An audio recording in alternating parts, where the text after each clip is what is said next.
អាយដាមបណ្ឌិតកែរដ្ឋាអនុប្រធានក្រុមការងារគណៈបកប្រជាជនកម្ពុជាថ្នាក់កណ្ដាលចុះមូលដ្ឋានស្រុកអូរ៉ាល់និងជាប្រធានក្រុមការងារចុះមូលដ្ឋានឃុំហៅសំណំនាព្រឹកថ្ងៃទី26ខែតុលាឆ្នាំ2025នេះបានអញ្ជើញជាអធិបតីក្នុងពិធីទិវាគ្រូបង្រៀន5តុលា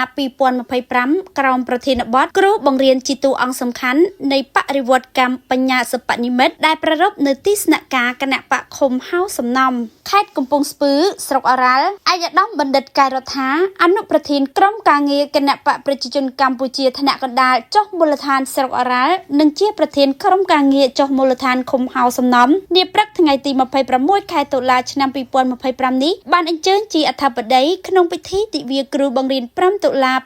2025ក្រោមប្រធានបទគ្រូបង្រៀនជាតួអង្គសំខាន់នៃបរិវត្តកម្មបញ្ញាសិប្បនិម្មិតដែលប្រារព្ធនៅទីស្នាក់ការគណៈបកឃុំហៅសំណំថ្លែងក្នុងឱកាសនេះអាយដាមបណ្ឌិតកែរដ្ឋាបានកោតសរសើរនិងវាតម្លៃខ្ពស់ចំពោះលោកនាយកនាយិកាលោកគ្រូអ្នកគ្រូសាលាមត្តេយ្យសាលាបឋមសិក្សានិងអនុវិទ្យាល័យទាំងអស់ដែលបានខិតខំប្រឹងប្រែងអនុវត្តបេសកកម្មរបស់ខ្លួនដោយជោគជ័យគួរឲ្យកត់សម្គាល់ក្នុងការបិទបញ្ចប់ដំណើរការឆ្នាំសិក្សា2024-2025ប្រកបដោយប្រសិទ្ធភាពនិងគុណភាពអាយដាមបណ្ឌិតបញ្ជាក់ថានៅខេត្តកំពង់ស្ពឺមានបេក្ខជននិទ្ទេស A កើនឡើងរហូតដល់79នាក់បើប្រៀបធៀបការប្រឡងឆ្នាំមុនមានតែ36នាក់តែប៉ុណ្ណោះអាយដាមបណ្ឌិតបានបន្ថែមថាយើងទាំងអស់គ្នាប្រារព្ធទិវាគ្រូបង្រៀនដែលជាការរំលឹកគុណគ្រូបង្រៀនគ្រប់ចំនួនដែលបានខិតខំប្រឹងប្រែងតស៊ូលះបង់ក្នុងការបង្ហាត់បង្រៀនការផ្ទេរចំណេះដឹងតាមគ្រប់រូបភាពនិងគ្រប់មធ្យោបាយដល់ក្មួយៗ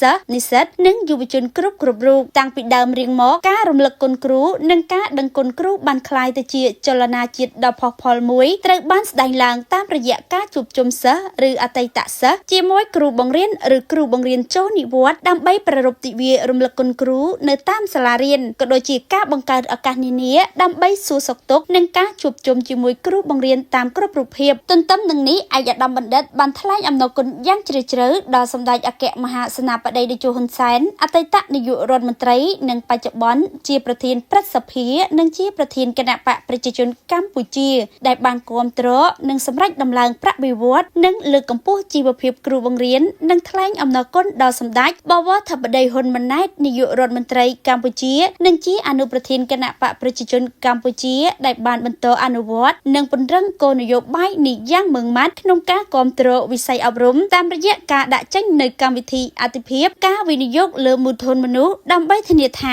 គ្រូបង្រៀននៅតែជាតួអង្គសំខាន់ក្នុងការធ្វើបដិវត្តកម្ម Digital និង AI សម្រាប់អនាគតកម្ពុជាអាយដាមបណ្ឌិតក៏បានថ្លែងអំណរគុណដល់អាយដាមឧបនាយករដ្ឋមន្ត្រីហ៊ុនម៉ាណីរដ្ឋមន្ត្រីក្រសួងមុខងារសាធារណៈសមាជិកគណៈអចិន្ត្រៃយ៍គណៈកម្មាធិការកណ្ដាលនិងជាប្រធានក្រុមការងារចុះមូលដ្ឋានខេត្តកំពង់ស្ពឺដែលបានចង្អុលបង្ហាញដល់ក្រុមការងារប្រារព្ធទិវាគ្រូបង្រៀននៅថ្នាក់ស្រុកសង្កាត់ឃុំក្រោមប្រធានបទគ្រូបង្រៀនជាតួអង្គសំខាន់នៃបដិវត្តកម្មបញ្ញាសិប្បនិម្មិតដើម្បីបង្ហាញអំពីទិសដៅគោលនយោបាយរបស់ក្រសួងអប់រំយុវជននិងកីឡាក្នុងការកសាងមូលដ្ឋានគ្រឹះរបស់គ្រូបង្រៀនឆ្លើយតបទៅនឹងការបដិវត្តកម្មវិស័យអប់រំនៅកម្ពុជាផ្ដោតលើការប្រើប្រាស់និងការចេះទាញយកអត្ថប្រយោជន៍ជាអតិបរមានៃការរីកចម្រើនបច្ចេកវិទ្យាអប់រំនិងបញ្ញាសិប្បនិម្មិត AI ក្នុងការលើកកម្ពស់គុណភាពអប់រំតាមរយៈការអភិវឌ្ឍបំណិន Digital ដល់គ្រូបង្រៀននៅកម្ពុជា